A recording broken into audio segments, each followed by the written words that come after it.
Hi guys. This case is about Toyota Motor Manufacturing U.S.A. Inc.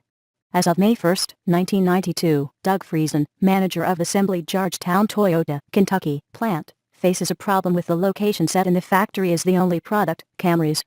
The growing number of cars sitting off with defective seats, or missing them entirely. This situation is one of several reasons for the last overtime, but neither the cause nor the solution are obvious problems. As the plant is an example of the famous production system Toyota TPS, Friesen found that, if possible, the situation will be resolved using TPS principles and tools.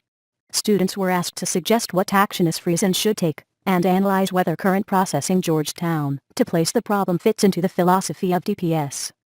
For more details you can visit www.TheCaseSolutions.com. Thanks for watching this video.